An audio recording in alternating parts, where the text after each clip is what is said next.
ہوتا یہ تھا کہ وہ جو girl friend boy friend students تھے یونیورسٹیز کے اس کیفے میں آتے تھے، کیفے کے آنر نے ہر باکس کے اندر ایک ایک کیمرہ لگا دیا. اس نے وہ ریکارڈنگ کر کے، نازیبا حرکات تھیں، چیزیں تھیں، معاملات تھے سارے، وہ ریکارڈ کر کے انٹرنیشنل مارکیٹ میں لاکھوں ڈالر اس نے کمائے ہیں وہ ویڈیوز بیچ کر.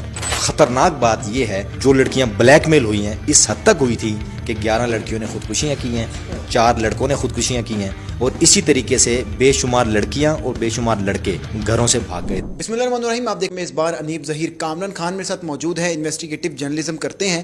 بہاولپور میں جو واقعہ ہوا، ابھی تک سوشل میڈیا کے اوپر ہر جگہ وہی بات چل رہی ہے کہ اصل میں سارا معاملہ ہے کیا، چل کس طریقے سے رہا ہے. کامران خان نے انویسٹیگیشن بھی اس طریقے سے کی ہے کہ سارا جو معاملہ ہے کھول کے سامنے رکھ دیا. ان سے بات کرتے ہیں. السلام علیکم سر. وعلیکم السلام. انہیں بھائی بہت شکریہ آپ کی آمد کا. کامران بھائی مجھے ایک بات بتائیں، آج سے پہلے کبھی ایسا واقعہ پاکستان کے اندر دیکھنے میں نہیں آیا، پہلا واقعہ اپنی نوعیت کا یہ؟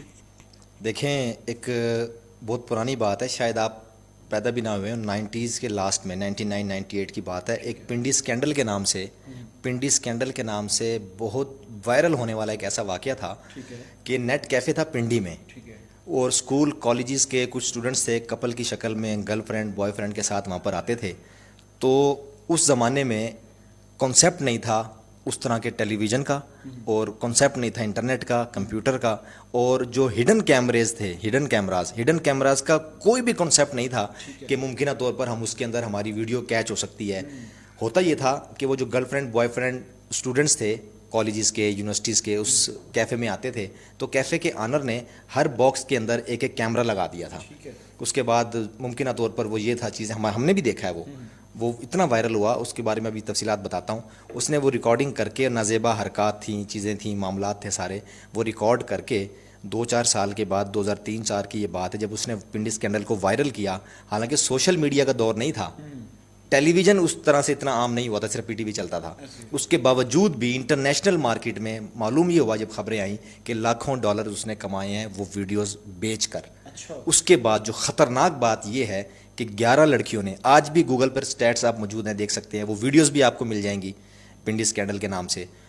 جو لڑکیاں بلیک میل ہوئی ہیں اس حد تک ہوئی تھی کہ 11 لڑکیوں نے خودکشیاں کی ہیں، 4 لڑکوں نے خودکشیاں کی ہیں، اور اسی طریقے سے بے شمار لڑکیاں اور بے شمار لڑکے گھروں سے بھاگ گئے تھے پریشر میں کہ فیملی سپورٹ نہ کرے، معاشرہ سپورٹ نہ کرے، منہ دکھانے کے قابل نہیں رہے. یہ اس طرح کی چیز تھی، اس سے پہلے کوئی یہ سوچ نہیں سکتا تھا.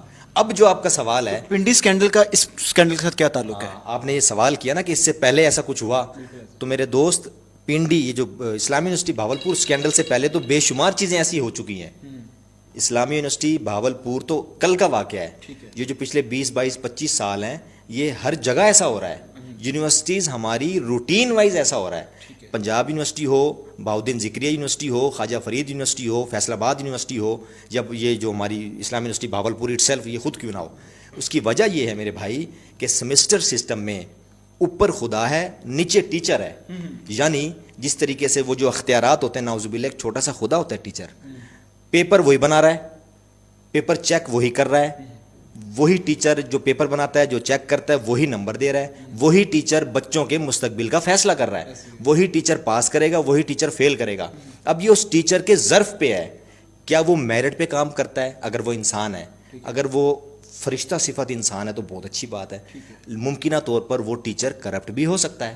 اس کا مطلب یہ ہوا کہ آپ نے ایسا سسٹم نہیں دیا یونیورسٹی کو کہ اگر کسی کرپٹ انسان کے ہاتھ میں کوئی اختیار آ جائے، کرپٹ انسان کے ہاتھ میں کوئی ذمہ داری آ جائے تو اس پہ چیک اینڈ بیلنس کیا ہے؟ اگر میں آپ کی بات کو سمجھوں تو یہ ہے کہ ہمارے پاکستان کا جو ایجوکیشن سسٹم ہے، ہر یونیورسٹی کے اندر سب کچھ ہو رہا ہے. ہائی لائٹ بہاولپور یونیورسٹی ہو گئی. بھائی چور وہ ہے جو پکڑا جاتا ہے، اور آپ کو یاد ہونا چاہیے چور کبھی بھی پہلی چوری پر نہیں پکڑا جاتا، یہ روایت ہے. ٹھیک ہے. کب سے ہو رہا ہے، کب سے نہیں ہو رہا، مجھے 13-14 سال ہو گئے یونیورسٹی سے میں پاس آؤٹ ہوا ہوں. پنجاب یونیورسٹی میں ہمارے دور میں سوشیالوجی ڈپارٹمنٹ میں ایک چیز اتنی یہ چیز وائرل ہوئی تھی، یونیورسٹی میں جمعیت کے لڑکوں نے ایک ٹیچر کو مارا. انویسٹیگیٹ کیا، معلوم یہ ہوا اس سوشیالوجی کے ٹیچر نے اپنے کمرے کے ساتھ ایک بیڈ روم بنایا ہوا ہے.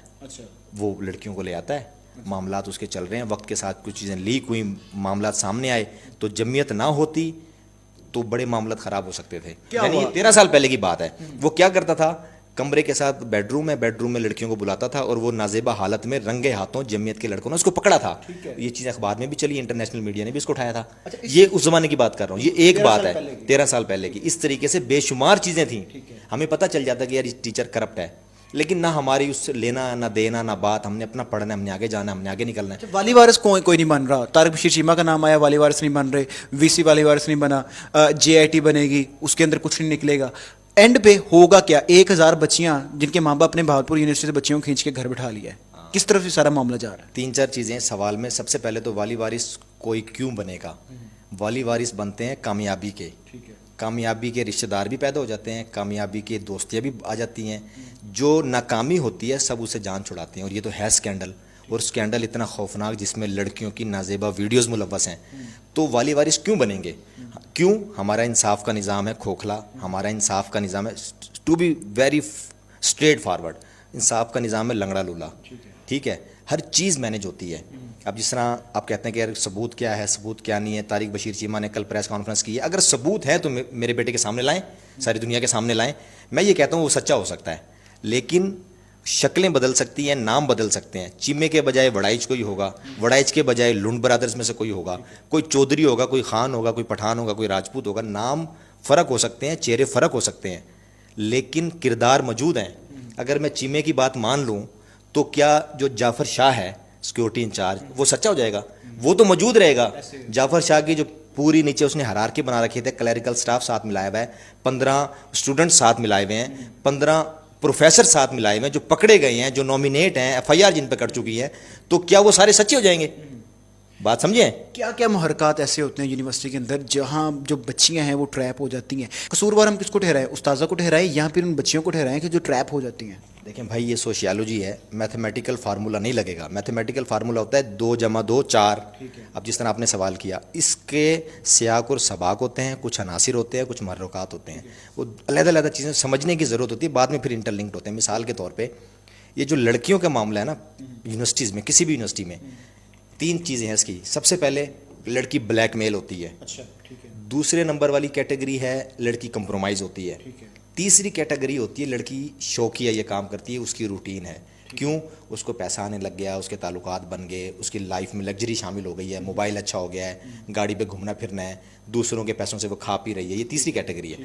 جو پہلی کیٹیگری ہے نا, وہ جسٹ لائک وہ جو پنڈی اسکینڈل آیا تھا, جعفر شاہ نے اپنی یونیورسٹی میں مختلف جگہوں پر خفیہ کیمرے لگائے تھے کہ یار یہاں پر بیٹھ کے لڑکی لڑکے خلوت میں ملتے ہیں, اس دیوار کے ساتھ خلوت میں ملتے ہیں, اس گراؤنڈ میں فلانی جگہ پہ ٹیلے کے پیچھے ملتے ہیں.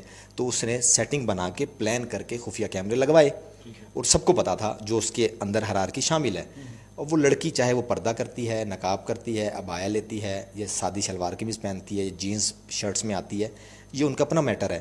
لیکن جعفر شاہ صاحب یہ دیکھتے تھے کہ لڑکی اس کے ساتھ بیٹھی ہے, وہ اس کی ویڈیو لے کر لڑکی کو اپنے آفس میں بلوا کر پیغام پہنچاتے تھے کہ جی آپ کو سیکورٹی افسر نے کمرے میں بلایا ہے. اس لڑکی کو وہ ویڈیوز دکھائی جاتی تھیں کہ بھئی یہ ویڈیو دیکھ لو, یہ والی ویڈیو میں آپ کو آپ کے گھر والوں کو, بہن بھائیوں کو, دوستوں کو, علاقے والوں کو دے رہا ہوں.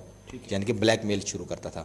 اب اس سے لڑکی کا کردار کلیئر نہیں ہوتا. میں یہ نہیں کہتا کہ وہ لڑکی کرپٹ تھی. مثال کے طور پر ہمارے جو شرفا کی بیٹیاں ہیں وہ صرف اس سے بھی پریشرائز ہو سکتی ہیں کہ وہ لڑکے کے ساتھ کھڑی ہے, بات کر رہی ہے. اب مجھے نہیں پتا کہ وہ کس کیٹیگری کی ویڈیو تھی جس سے وہ پریشرائز کر رہے تھے یا بلیک میل کر رہے تھے. آپ یہ کہہ سکتے ہیں نا کامران بھائی وہ گلٹی ہوگی تو وہ بیچاری پریشرائز ہو رہی ہے, وہ نارمل ویڈیو سے بھی پریشرائز ہو سکتی ہے. اس سے اس ویڈیو سے لڑکی کا اتنی شریف لڑکی ہوگی اتنی ہی زیادہ جلدی پریشرائز ہو جائے گی. تو اس طرح سے وہ لڑکی بلیک میل ہوئی ہیں. مجھے یہ لگتا ہے کہ اسلامی یونیورسٹی بہاولپور کیس میں پہلی کیٹیگری زیادہ کارآمد رہی ہوگی. لڑکیاں لوور مڈل کلاس کی ہیں, شرفا کی ہیں, جو بھی معاملات رہے ہوں اللہ بہتر جانتا ہے, لیکن بلیک میلنگ کا عنصر سب سے زیادہ ہے اس کے اندر کہ کس طریقے سے وہ پھر اس کو مناتے تھے, لے کر آتے تھے. اور وہ جعفر شاہ اس کا جو اپنا طارق بشیر چیمے کا جو بیٹا اس کا نام آیا کہ جس ڈیرے پر وہ پہنچاتے تھے, کلرک سامنے آیا. تو بے شمار ایسی چیزیں ہیں, اگر لنک کیا جائے پولیس کے تھرو لنک کیا جائے تو پھر ایف آئی آر کو اگر آپ سمجھیں تو بے شمار گرفتاریاں ہو چکی ہیں. جعفر شاہ کا خود کا بیان بھی سامنے آیا ہے, کچھ پروفیسرز بھی ملوث ہیں. تو اگر انصاف کا نظام میرٹ پر ہو, اول تو پھر یہ کام ہی نہ ہوتا. اگر اب میرٹ پر یہ کام کیا جائے, اس کی شفاف انکوائری کی کروائی جائے, تو آپ یقین کریں دودھ کا دودھ پانی کا پانی ہو جائے گا، اور وہ جو گلٹی اب سب کے سامنے آ رہے ہیں، اطلاعات ہیں، خبریں ہیں، یہ حقیقت میں ان کو سلاخوں کے پیچھے حکومت یا ادارے جو لے کر جائیں گے۔ اب حالات کس ڈگر پہ جا رہے ہیں؟ بچیوں کو گھر بلایا جا رہا ہے، بچیوں کو چھڑوائی جا رہی ہے، یونیورسٹی چھڑوائی جا رہی ہے، انویسٹیگیشن نہیں ہو رہی، کوئی نہیں انویسٹیگیشن کر رہا، جنہوں نے ثبوت مانگے ہیں انویسٹیگیشن ان کے ہاتھ میں ہی ہے۔ اب معاملہ کہاں جائے گا؟ کیا ہم جس طرح پہلے ایک سوشل میڈیا پہ ایک چیز آتی ہے، طوفان آتا ہے، اس کے بعد وہ تھم جاتا ہے اور لوگ اس کو بھول جاتے ہیں، ویسا ہی ہونے والا ہے؟ دیکھیں 2 پوائنٹس ہیں، ایک تو یہ کہ پہلے تو میں دکھ کر لوں اور قوم سے اپیل کروں کہ تقریباً 1000 خواتین ہیں، یہ لڑکیاں ہیں، 1000 خاندان جنہوں نے اپنی بیٹیوں کو واپس بلا لیا۔ بڑے افسوس سے کہنا پڑتا ہے کہ یہ وہ ہماری بیٹیاں ہیں، بہنیں ہیں، جو ایک طویل سفر کر کے، ایک لمبی جد و جہد کے بعد، بڑے دکھ اور صعوبتیں اٹھانے کے بعد اعلیٰ تعلیم کے لیے یونیورسٹی تک پہنچتی ہیں کہ گھر والوں کو سپورٹ کروں گی، بہن بھائیوں کو سپورٹ کروں گی، اچھی تعلیم حاصل کرنے کے بعد، اعلیٰ تعلیم کے بعد ممکنہ طور پر اچھا رشتہ مل جائے گا، فائنینشیل سچویشن میری بہتر ہو جائے گی، گھر کو سپورٹ کرتی ہیں بیٹیاں، ٹھیک ہے، اچھی سوچ ہے ان کی۔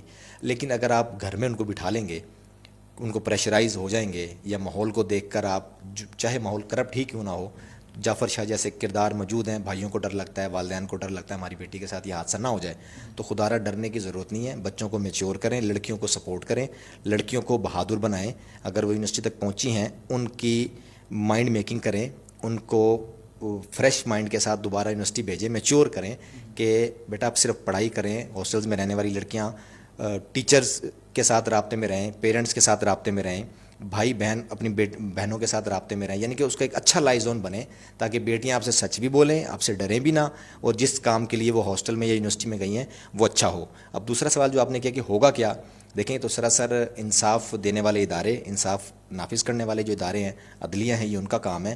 لیکن افسوس کے ساتھ کہنا پڑتا ہے پاکستان میں جو اثر و رسوخ ہے، ایک بندے کے پاس پیسہ ہے، وہی عہدیدار بھی ہے، M N A M P A بھی ہے، وہی کیبنٹ کا ممبر بھی ہے، وزیر بھی ہے، اسی کے ساتھ یہ پورا نظام ہے انصاف کا جڑا ہوتا ہے، اس کے ایک ٹیلی فون کال پہ یو ٹرن لے لیتا ہے انصاف۔ ہم نے دیکھا ہے، آپ صحافی ہیں، سارا دن آپ فیلڈ میں پھرتے ہیں، کرائم رپورٹرز کے ساتھ ہیں، آپ کی یاریاں دوستیاں پولیس والوں کے ساتھ بھی ہیں، ہمیں بہت اچھے سے اندر اور باہر کا بڑے شفاف طریقے سے آئینے کی طرح ہم ان چیزوں کو دیکھ رہے ہیں کہ جب تک حق خود ارادیت استعمال، جس کو ہم سو موٹو ایکشن کہتے ہیں نا، جج لے اور اس کے اوپر وہ کمیٹی بنائے اور ڈنڈے کے زور پہ کمیٹی بنا کر اس کی شفافیت ہوگی، تب جا کے یہ نکلے گا۔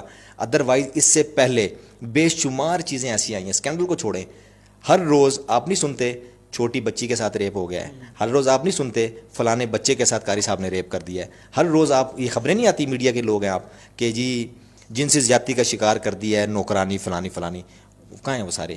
ان کا فالو اپ کہاں ہے؟ ان کو سزائیں کون سی ہو رہی ہیں؟ تو یہ سارا نظام مینج ہو جاتا ہے۔ تو چاہے میرا پھر یہی بات ہے کہ اگر طارق بشیر چیمہ نہیں ہوگا، کسی اور نام سے ہوگا، کریکٹر موجود رہیں گے، اور یہ تب تک معاشرے میں موجود رہیں گے جب تک انصاف کا نظام مضبوط نہیں ہوتا۔ انصاف کا نظام بیساکھیوں پہ تھا، اب وہ گر گیا ہے زمین پہ، اب بیساکھیاں بھی بیچارے کو نصیب نہیں ہیں، اس کو کھڑا کرنا پڑے گا، مضبوط کرنا پڑے گا، وہ اپنی ٹانگوں پہ کھڑا ہوگا تو انصاف مہیا کر سکے گا۔ یہ بات روز روشن کی طرح آیا ہے۔ ٹھیک ہے جی، نہیں جی، کامران خان صاحب ہمارے ساتھ موجود تھے، جو انہوں نے خود سے انویسٹیگیٹ کیا، وہ بھی آپ لوگوں کو بتایا۔ لیکن ہمارے معاشرے کا ایک المیہ رہا ہے کہ پاکستان کے اندر بڑے سے بڑا اسکینڈل آ کر چلا گیا، لیکن اس کو کوئی بھی حل نہیں کر پایا۔ ہر بار کہا جاتا ہے، دعوے کیے جاتے ہیں کہ اس کو نشان عبرت بنا دیا جائے کہ آئندہ ایسا کوئی معاملہ پیش نہ ہو، لیکن ہوتا یہ ہے کہ اس چیز کو مٹی ڈال دی جاتی ہے، لوگ بھول جاتے ہیں، اور دوبارہ سے پھر ایسے جو واقعے ہیں ہمارے سامنے پیش آتے ہیں۔ دعا یہ کی جا سکتی ہے کہ اس واقعے کو نشان عبرت بنایا جائے تاکہ آئندہ کوئی واقعہ پیش نہ ہو۔ اسی کے ساتھ مجھے دیجیے اجازت، اللہ حافظ۔